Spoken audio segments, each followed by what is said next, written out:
మొన్ననే పట్టాదారు పాస్ పుస్తకాలు కూడా మనం ఇవ్వటం జరిగింది. వాటికి సంబంధించి గతంలో పట్టాదారు పాస్ పుస్తకాలు అనేవి జగన్మోహన్ రెడ్డి గారు తన ఫోటో, ఎవరైనా తరతరాల నుంచి భూమి మీద ప్రతి ఒక్కరికి ఒక ఇది ఉంటుంది, అటువంటి పట్టాదారు పాస్ పుస్తకాల మీద మరి అందరూ కూడా ఆశ్చర్యపోయే విధంగా జగన్మోహన్ రెడ్డి బొమ్మతోటి పట్టాదారు పాస్ పుస్తకాలు ఇస్తారు. ఈయన పర్మనెంట్ ముఖ్యమంత్రి కాదు, ఎవరు కూడా పర్మనెంట్ ముఖ్యమంత్రి ఉండలేరు. అంటే దానికి ఏదైనా ఉంటే దానికి ఒక రాజముద్ర, ఒక గవర్నమెంట్కి సంబంధించి ఇది రాజముద్ర.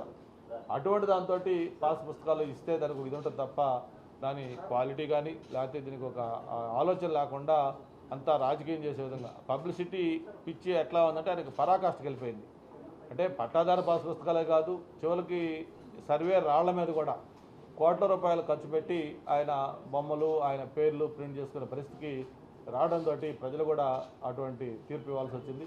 ఇటువంటి వ్యక్తి ముఖ్యమంత్రిగా ఉంటే భవిష్యత్తులో ఎలా ఉంటుందని ఆలోచించి దీన్ని చేయడం జరిగింది. ఇవన్నీ కూడా ఒక చిన్న ఉదాహరణలే. ఈ విధంగా మరి ఏదైతే నేను చెప్పినట్టుగా భోగాపురం ఎయిర్పోర్ట్కి మళ్ళీ నేను ఒకటే వైఎస్ఆర్ పార్టీ నాయకులకి జగన్మోహన్ రెడ్డి గారికి అందరూ కూడా తెలియజేసేది ఒకటే, మీరు ఏదైనా మంచి చేసినప్పుడు డెఫినెట్గా మేము దాన్ని అప్రిషియేట్ చేస్తాం. కానీ ప్రతిదీ కూడా ఆ రోజు మీరు మాట్లాడిన మాటలు వీడియో కూడా ఒకసారి ఇంద్రగారు మీరు ఎట్లా మాట్లాడారు ఏంటనేది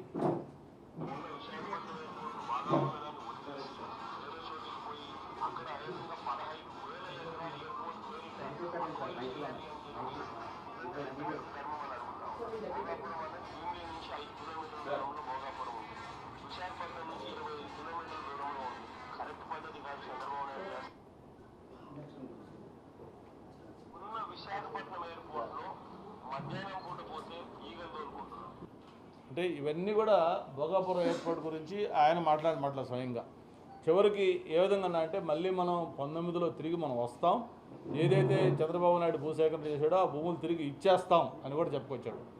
అంత మాట్లాడిన వ్యక్తి వెంటనే యూటర్న్ తీసుకొని ఈరోజు భోగాపురం ఎయిర్పోర్ట్ నా విజను, నా ఆలోచన, నా సృష్టి అని చెప్పడం అంటే అది నిజంగా చాలా దిగజారుడు రాజకీయాలు.